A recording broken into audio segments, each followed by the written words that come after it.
अच्छा जी, तो Jason prepared trial balance on 30 September, total did not agree. Credit side जो है वो बड़ी है, हम सस्पेंस अकाउंट का टॉपिक हम पढ़ रहे हैं और ये क्वेश्चन हम सॉल्व कर रहे हैं पास पेपर्स का, एएस का, मई जून 2021 का। और इसमें पहली एंट्री मैंने पास की है, total of sales return journal was undercast by 90।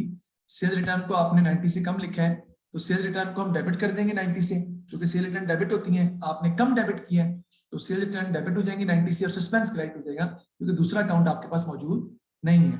जो सस्पेंस का बैलेंस दिया है वो डिफरेंस इन ट्रायल बैलेंस के नाम से 1140 आप क्रेडिट साइड पर लिख देंगे, because the debit side was greater than the credit side, इसलिए आप क्रेडिट साइड पे लिखेंगे 1140। फिर ओनर ने विथड्रॉ की इन्वेंट्री, गुड्स ड्राइंग्स हुई है 870 की, only entry made was to debit the drawings account. तो इसकी भाई करेक्ट रॉन्ग एंट्री सब कुछ बनेगी, ये नहीं कि एक बनेगी, सब बनेगी। एंट्री पास करूंगा मैं, ड्राइंग्स डेबिट, गुड्स ड्राइंग की एंट्री क्या होती है, ड्राइंग्स डेबिट और परचेजेस क्रेडिट। गुड्स ड्राइंग की एंट्री होती है drawings to purchases, cash drawings की एंट्री होती है drawings to cash. Goods drawing की एंट्री ड्राइंग्स टू परचेज होती है, चीजें जा रही है ना आपके पास, तो परचेज क्रेडिट होती है, क्योंकि गुड्स का नाम तो आता नहीं है तो परचेजेस का नाम यूज करते हैं। उसने आपने रॉन्ग एंट्री पे क्या किया है, आपने ड्राइंग्स को तो डेबिट किया है लेकिन परचेज तो क्रेडिट साइड पे रिकॉर्ड नहीं किया। रॉन्ग एंट्री में ड्राइंग्स को डेबिट किया लेकिन परचेज तो क्रेडिट साइड पे रिकॉर्ड नहीं किया। सबसे पहले गलती को दूर करें, गलती को है ही नहीं, जो चीज रिकॉर्ड नहीं की उसे रिकॉर्ड करेंगे, परचेजेस को क्रेडिट साइड पे रिकॉर्ड नहीं किया, क्रेडिट साइड पे रिकॉर्ड कर लेंगे। ड्राइंग सही है, सही चीज रेक्टिफाई एंट्री में नहीं आती तो ऊपर क्या आ जाएगा आपका सस्पेंस, क्योंकि ड्राइंग्स को तो आपने करेक्ट किया हुआ, सही ऑलरेडी सही लिखा हुआ है। कितनी अमाउंट है हमारी 870 से आपकी एंट्री आ जाएगी, 870 से सस्पेंस टू परचेजेस आपकी एंट्री आ जाएगी। नेक्स्ट एंट्री देखते हैं जी हम, वो क्या होगी, आगे आ जाओ कोई बात नहीं।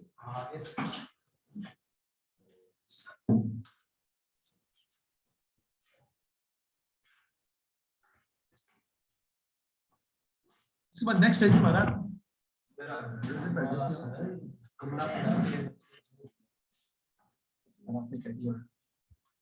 दोबारा देख लें एक दफा।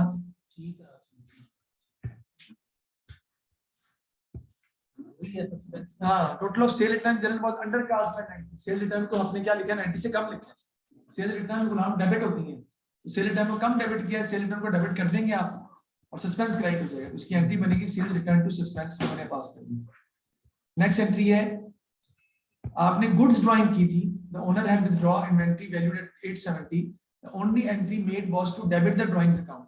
गुड्स ड्राइंग की एंट्री होती है ड्राइंग टू परचेजेस, आपने एंट्री करनी थी drawing to purchases, goods drawing की एंट्री ड्राइंग टू परचेज होती है, लेकिन आपने ड्राइंग्स को डेबिट किया है, क्रेडिट साइड पे कुछ भी रिकॉर्ड नहीं किया, सिर्फ ड्राइंग्स को डेबिट किया।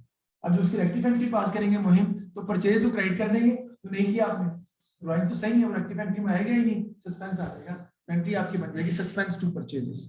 आगे देखते हैं नेक्स्ट हम,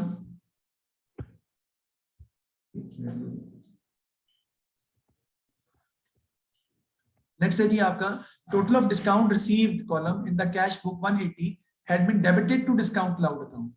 आपने डिस्काउंट रिसीव को क्रेडिट करना था, करेक्ट एंट्री में हम क्या लिखेंगे, डिस्काउंट रिसीव गुलाम क्या होती है, इनकम होती है, इनकम होती है क्रेडिट, तो इनकम को आपने करना था क्रेडिट। कितनी अमाउंट है देख लेते हैं, नहीं नहीं नहीं ऐसे नहीं है, 180 की अमाउंट है, चलो उससे हमने क्रेडिट करना था।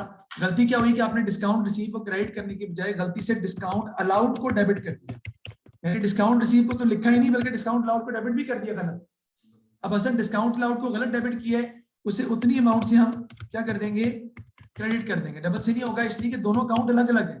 फिर डिस्काउंट रिसीव को रिकॉर्ड नहीं किया, जिस साइड पे रिकॉर्ड करना था उस साइड पे ही रिकॉर्ड करेंगे, तो डिस्काउंट रिसीव जो है वो आपका क्या हो जाएगा, क्रेडिट हो जाएगा, कितने से, 180 से।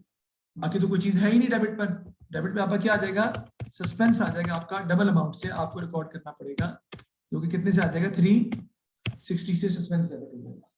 डिस्काउंट अलाउड क्रेडिट गलती दूर करने के लिए डिस्काउंट रिसीव को रिकॉर्ड करेंगे जिस साइड पर रिकॉर्ड करना था, और सस्पेंस आपका डेबिट हो जाएगा 360 से डबल अमाउंट से।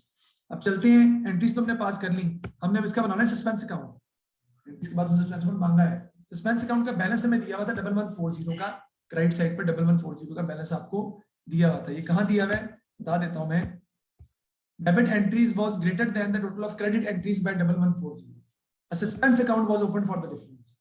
तो डेबिट साइड बड़ी है तो बराबर करने के लिए आप क्रेडिट साइड पे लिखेंगे बैलेंस सस्पेंस, तो क्रेडिट साइड पर सस्पेंस का बैलेंस आपका आ जाएगा 1140 से, किस नाम से? डिफरेंस इन ट्रायल बैलेंस के नाम से। अब आपने पोस्टिंग करनी है। सस्पेंस पहली एंट्री में नुकसान क्या हो रहा है? हसन क्रेडिट हो रहा है कितने से बेटा? 90 से, ठीक है ना मुहिम? 90 से क्रेडिट हो रहा है, किसकी वजह से? परचेजेस की वजह से, सॉरी सेल्स रिटर्न की वजह से। उसके बाद सस्पेंस डेबिट हो रहा है कितने से? 870 से, किसकी वजह से? परचेजेस की वजह से, विद रेफरेंस टू परचेजेस, जो भी आप कह सकते हैं। फिर सस्पेंस डेबिट हो रहा है, दोनों अकाउंट के नाम लिखेंगे बेटा। 180 से हो रहा है डिस्काउंट अलाउड की वजह से, और फिर 180 से हो रहा है डिस्काउंट रिसीव्ड की वजह से। दोनों के नाम आपको यूज करने पड़ेंगे, ये नहीं कि आप एक का नाम यूज नहीं कर सकते, आपको दोनों नाम यूज करने पड़ेंगे, डिस्काउंट अलाउड और डिस्काउंट रिसीव्ड की वजह से। दोनों साइड्स का टोटल करने बेटा, आपस में क्या आ जाएगा? ये इक्वल आ जाएगा। अगर इक्वल नहीं आ रहा तो आपका सवाल गलत है। वो क्यों सर?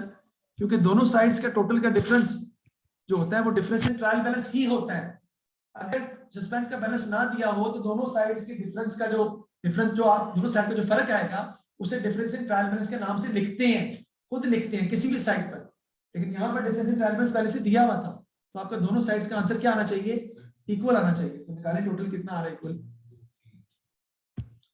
आ जाएगा 1230, 1230 आपका इधर आ जाएगा, और क्रेडिट साइड पर भी आपका आ जाएगा 1230। सस्पेंस का टोटल आपका इक्वल आ जाएगा। ये हमने सवाल को सॉल्व कर लिया। आगे चलते हैं, नेक्स्ट क्वेश्चन में क्या कह रहा है। इसी क्वेश्चन में मेजर बीसी कैसा क्वेश्चन है, get the suspense account, the business draft profit for the year was 68440, profit दिया हुआ बिजनेस का 68440, और after taking account of the errors calculate the corrected profit find करना है। ठीक है जी, उसके लिए थोड़ा सा समझ लेते हैं हम करेक्टेड प्रॉफिट हम कैसे फाइंड करते हैं। अगर कोई इनकम स्टेटमेंट का अकाउंट रेक्टिफाइंग एंट्री में डेबिट हो रहा हो, उससे आपका नेट प्रॉफिट क्या हो जाएगा? डिक्रीज हो जाएगा। क्या कर दिया मैंने?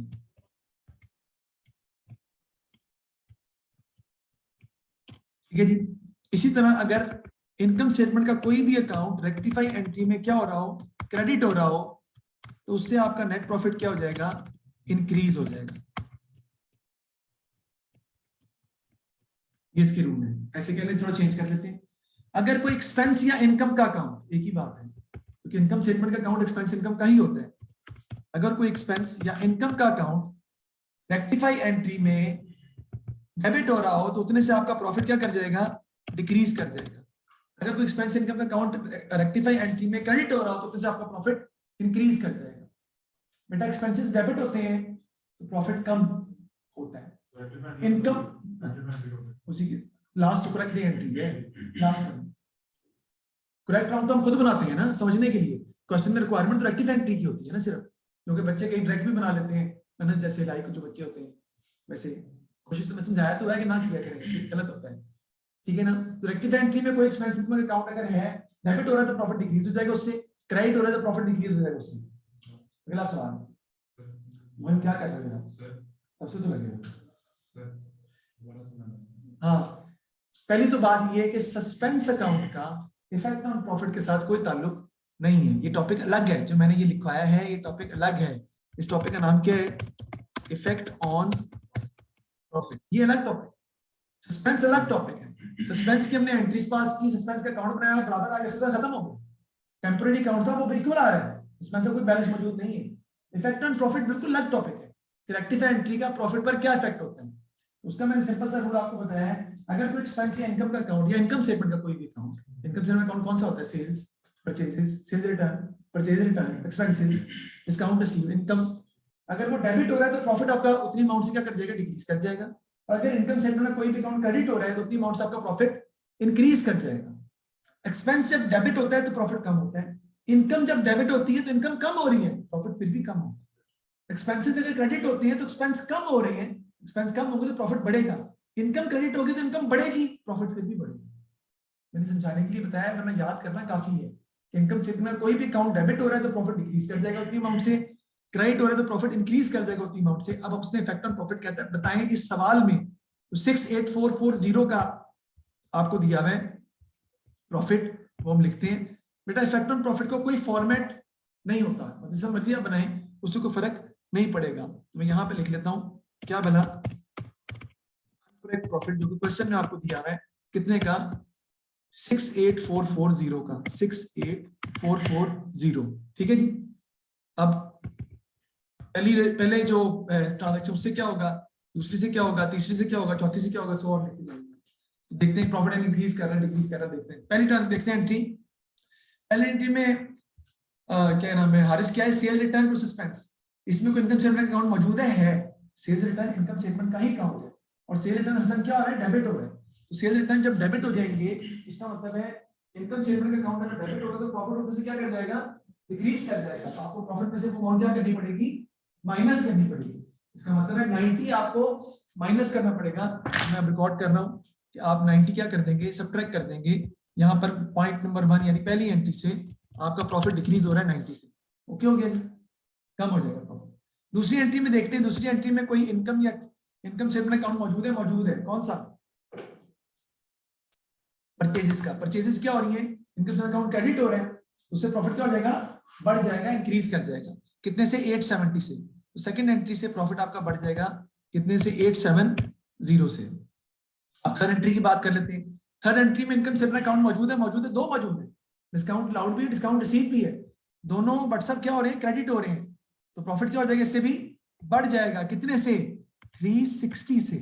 आप 180 भी लिख सकते हैं, अलग अलग भी लिख सकते हैं, कंबाइंड टोटल करके लिख सकते हैं, आपकी मर्जी, कोई प्रॉब्लम नहीं। बताएं जी, चौथी एंट्री में तो कोई इफेक्ट है ही नहीं, चौथी एंट्री थी ही नहीं।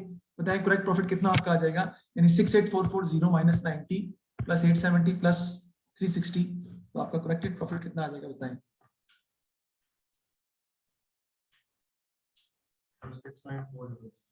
69400, ये आपका आ जाएगा जी करेक्टेड प्रॉफिट। ठीक है जी, ये हमने क्वेश्चन हमारा अब कंप्लीट हो गया है। मई जून 2021 का सवाल था, कितना आसान सवाल है, कोई मुश्किल नहीं था इसमें, और 15 नंबर का क्वेश्चन था ये।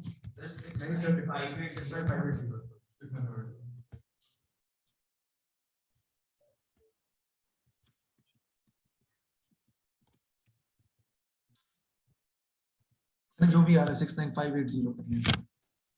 ठीक है जी, आगे चलते हैं हम नेक्स्ट क्वेश्चन की तरफ। अब 69580 लिख लीजिएगा। करेक्टेड प्रॉफिट निकाल लिया, 15 नंबर का हमारा सवाल ही खत्म हो गया। नेक्स्ट चलते हैं। Sim1 operates a double entry system of bookkeeping.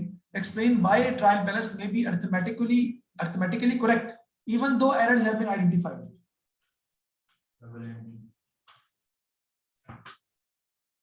Arithmetically correct का मतलब है कि ट्रायल बैलेंस की मैंने भी छोटी कहता है, डेबिट और क्रेडिट साइड आपस में क्या है, इक्वल है। All errors which does not affect trial balance, because of that errors will be there, but the trial balance will still be equal. कौन से, error of omission, कमीशन करेंगे तो दोनों तरफ लिखा नहीं होगा आप, लेकिन ट्रायल बैलेंस तो बराबर आएगा। एरर ऑफ कमीशन, नाम की गलती है, नाम गलत यूज कर लिए, बराबर आएगा, नाम फर्क है।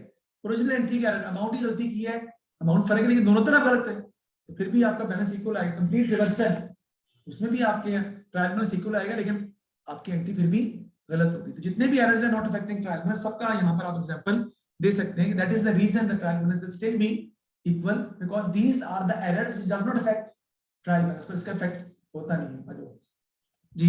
एडिशन इन्फॉर्मेशन में देखते हैं। Sim1 expected a trial balance before preparing the financial statement for the year ended 30th June. The total of the trial balance did not agree. The following errors were discovered. A total of 5600 from the sales return journal has been credited to purchase return account. तो वही बताएं sales return हमारी क्या होती है, debit या credit?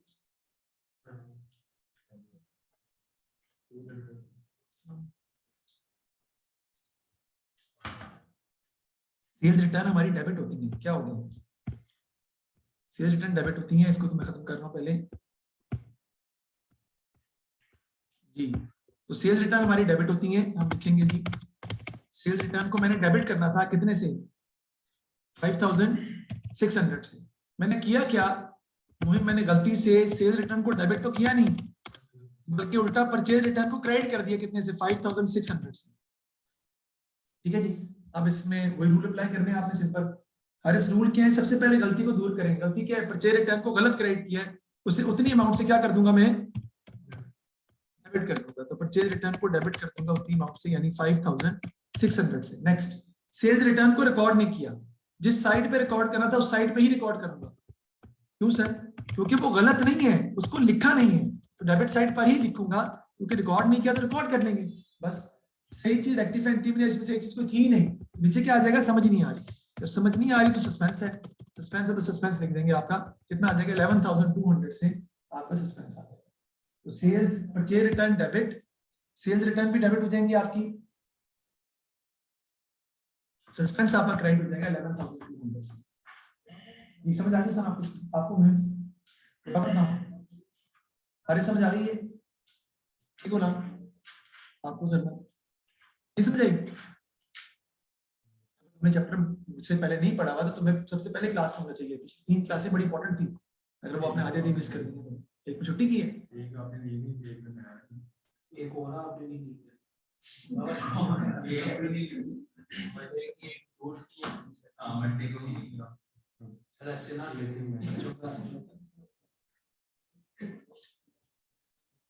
इसने मुझे ब्लैकमेल किया है। अब मुझे बताएं कल का टाइम बताए क्लास का, मैं क्लास में कल जुम्मे में क्लास होगी है एक्स्ट्रा, बताओ टाइम। किस चीज? अकाउंटिंग की। और किस चीज की? ऑनलाइन। इधर आऊंगा मैं। तुमने क्या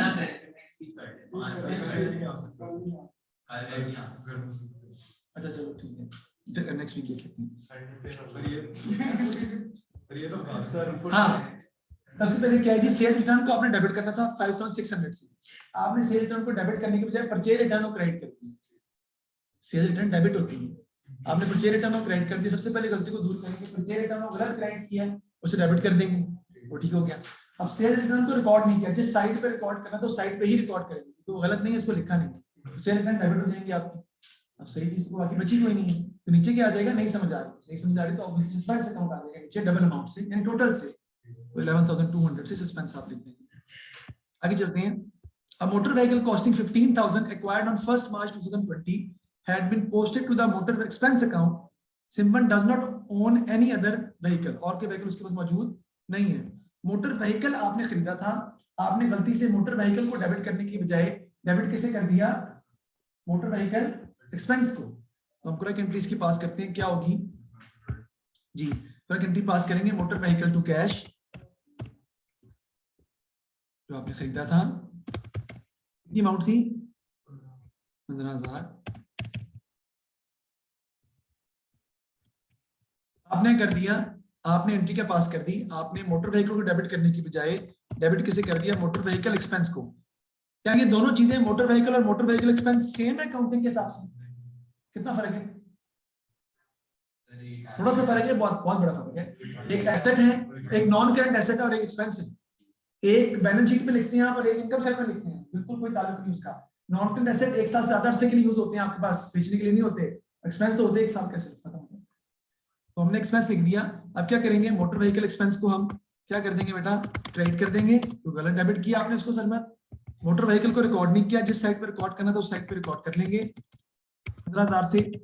और सही चीज कैश सही है, सही चीज रेक्टिफाई एंट्री में नहीं आएगी, तो मोटर व्हीकल डेबिट हो जाएगा और मोटर व्हीकल एक्सपेंस जो है वो क्रेडिट हो जाएगा। मुझे याद कराने में आपको लेक्चर भेज दूंगा इसके, कोई मसला नहीं है, आपको बताना मैं भेज दूंगा पिछले वाले। आगे चलते हैं नेक्स्ट एंट्री की तरफ। अब यहाँ पर एक पॉइंट जो बताने वाला है तो लिखने उसको लिखना पड़ेगा थोड़ा सा सबके लिए। When asset is treated as expense or expense is treated as an asset. When asset is treated as an expense,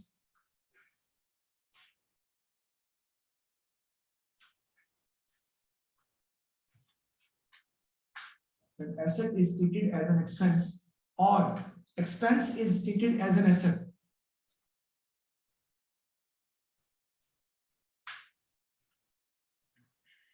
we will pass 2 entries. Or an asset is treated as expense, we will pass 2 entries. One for the principal error, we will pass 2 entries, one for the principal error and the other is for depreciation.